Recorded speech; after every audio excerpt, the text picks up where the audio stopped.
Shalom दोस्तों, दुर्ग none case में एक और बहुत बड़ा यहाँ पर खुलासा होने जा रहा है और ज्योति शर्मा की मुश्किलें थोड़ा बढ़ने वाली है, क्योंकि हम देखते हैं कि महिला आयोग ने ज्योति शर्मा और उनके साथ दो साथी जो हैं उनके ऊपर जवाब मांगा है कि वो लोग के वजह से उन लड़कियों को जो झूठा इल्ज़ाम लगाया गया और धमकाया जा रहा है उस पर क्या होगा।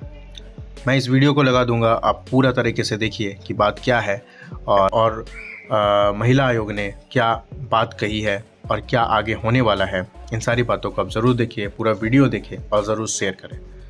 क्योंकि उन लोग अपनी इच्छा से जा रहे थे और मानव तस्करी का रूप दिया, क्योंकि 21 साल के ऊपर के सब हैं, तो ज़बरदस्ती दबाव बनाकर उनको धर्मांतरण और मानव तस्करी का रूप दिया गया है।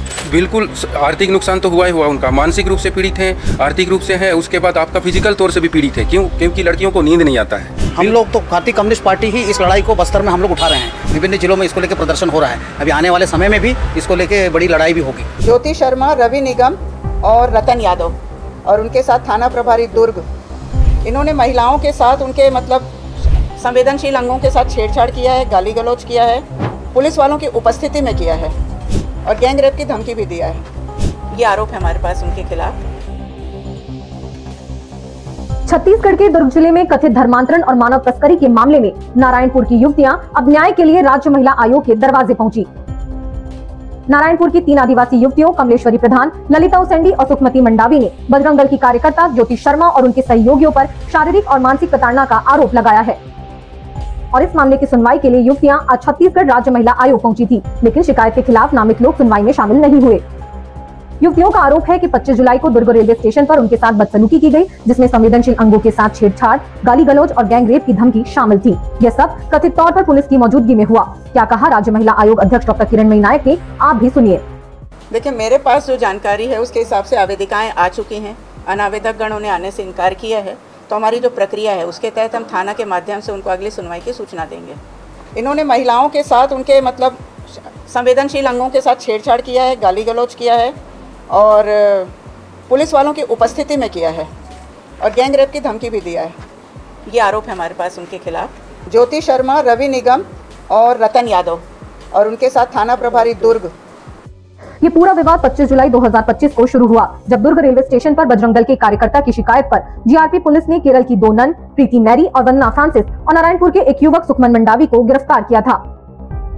उन पर नारायणपुर की 3 आदिवासी युवतियों को बहला फुसलाकर आगरा ले जाने और जबरन धर्मांतरण का आरोप लगाया था, जबकि तीनों युवतियों ने पहले भी नारायणपुर पुलिस अधीक्षक कार्यालय में बजरंग दल के कार्यकर्ताओं के खिलाफ शिकायत दर्ज की थी। उन्होंने दावा किया कि वह अपनी मर्जी से नन के साथ आगरा जा रही थी, जहां उन्हें एक ईसाई मिशन अस्पताल में नौकरी का अवसर मिला था। युवतियों ने कहा कि वे पहले से ही ईसाई धर्म का पालन करती हैं और धर्मांतरण का कोई सवाल ही नहीं था। उनके अनुसार बजरंग दल कार्यकर्ताओं ने उन्हें दुर्ग रेलवे स्टेशन पर रोका और मारपीट की और अपमानजनक टिप्पणियां की। गंभीर इसलिए हुआ है क्योंकि दुर्ग रेलवे स्टेशन में इन लोग डरे हुए थे और उनको वहाँ से निकलने के बाद भी सखी सेंटर में ही 4 दिन इन लोग रखे थे, तो उससे क्या है, डरे हुए थे। और कुछ लोगों का कहना है कि 8 दिन बाद आपने क्यों रिपोर्ट लिखवाया, तो उसका कारण वही है। और वहाँ पर जब पुलिस के मौजूदगी में पुलिस को बाहर निकाल के उनको अंदर थप्पड़ मारते हैं, फिर उसके बाद कैमरा को दूसरे साइड घुमाते हैं, तो जिसका कारण ये गंभीर रूप ले रहा है। अभी तो धमकी मिलना तो शुरू नहीं हुआ है, लेकिन दबाव इसलिए बनाए क्योंकि उन लोग अपनी इच्छा से जा रहे थे और मानव तस्करी का रूप दिया, क्योंकि 21 साल के ऊपर के सब हैं, तो ज़बरदस्ती दबाव बनाकर उनको धर्मांतरण और मानव तस्करी का रूप दिया गया है। खुद कमलेश्वरी अपने बयान में सबसे पहले नारायणपुर आई तो दिए, मारपीट किए हैं, जातिगत गाली गलौज दिए हैं। जब उनको बेटी बेटी बोलती है, बेटी बेटी बोलने के बाद फिर रूम में दरवाजा बंद करके पीटती है, वो कहाँ से फिर बेटी वाला बात होता है। हाँ, उनके सहयोगी साथियों ने भी पीटा है। सुनवाई के दौरान युवतियों के परिजनों ने द लेंस को बताया कि उनकी बेटियां उस दिन से डरी हुई थी और इस घटना ने उन्हें गहरे सदमे में डाल दिया है। परिजनों ने मांग की है कि ज्योति शर्मा और उनके सहयोगियों के खिलाफ सख्त कार्रवाई हो और एफआईआर दर्ज की जाए, ताकि भविष्य में ऐसी घटनाएं न हो। उन्होंने ये भी कहा कि इस मामले में उनकी बेटियों को गलत तरीके से मानव तस्करी और धर्मांतरण के आरोप में फंसाया गया है। बिल्कुल आर्थिक नुकसान तो हुआ ही हुआ, उनका मानसिक रूप से पीड़ित हैं, आर्थिक रूप से है, उसके बाद आपका फिजिकल तौर से भी पीड़ित है। क्यों? क्योंकि लड़कियों को नींद नहीं आता है और एक लड़की तो ऐसा है तो बिल्कुल उनको ना नींद नहीं आता है, उसके मम्मी पापा परेशान हैं, फिर दबाव भी बन रहा है अगल बगल गांव वाले का कि आपने ऐसा बयान क्यों दिया, ऐसा बोल के। तो हम ये मांग करते हैं कि ऐसी मामला को उन पर एफआईआर होना चाहिए, ताकि इस घटनाओं की पुनरावृत्ति ना हो और किसी के साथ ऐसा ना हो।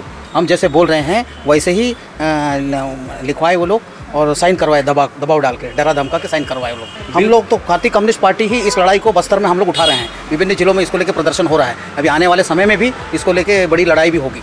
आज की सुनवाई में आयोग की ओर से ज्योति शर्मा, रतन यादव, रवि निगम समेत अन्य लोगों को उपस्थित होने के लिए कहा गया था।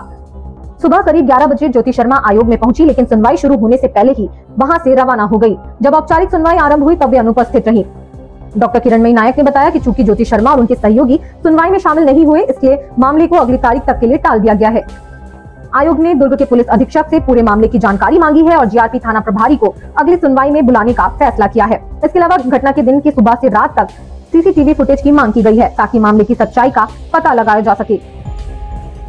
अगली सुनवाई की तारीख 15 से 20 दिनों के बाद तय होने की संभावना है। आयोग ने स्पष्ट किया कि दोनों पक्षों की बात सुनने के बाद ही उचित कार्रवाई की जाएगी। इसके बाद शाम को सुनवाई के बाद युवतियों ने महिला आयोग की सदस्य के ऊपर आरोप लगाते हुए कहा कि आयोग की एक सदस्य ने हमसे हमारे धर्म को लेकर सवाल किया है, जिससे संदेह की स्थिति बन गई है। हम आयोग से निष्पक्ष जांच की अपेक्षा करते हैं। मंडावी है, हम दुर्ग में जो हमारे साथ दुर्घटना हुई उसको लेकर हम रायपुर महिला आयोग में गए थे। उसके बाद वहाँ हमारे से पूछताछ हुई कि दीपिका सॉरी पूछी कि तुम लोग चर्च जाते हो कि नहीं बोले, तो हम लोग बोले हाँ हम लोग जाते हैं बोले। फिर पूछी कि तुम मंदिर जाते हो कि नहीं, हाँ हम मंदिर जाते हैं। वो पूछी कि तुम हिंदू धर्म को मानते हुए तुम लोग चर्च क्यों जाते हो बोली। उसके बाद फिर बोलती है मस्जिद क्यों नहीं गए आप लोग, ऐसा बोलती है। हमको ये वर्ड अच्छा नहीं लगा, इसलिए हम निष्पक्ष जाँच करने की मांग करते हैं। अब देखना होगा कि ये मामला किस दिशा में जाता है। क्या वाकई निर्दोष लोगों को न्याय मिल पाएगा और आयोग निष्पक्ष फैसला सुना पाएगा? आपका इस मुद्दे पर क्या कहना है, हमें कमेंट्स के जरिए बताएं। ऐसे ही और अपडेट्स के लिए द लेंस को फॉलो करें, सब्सक्राइब करें और इस वीडियो को शेयर करें। कैमरामैन कलीम परवेज के साथ द लेंस के लिए पूनम ऋतु सेन की रिपोर्ट।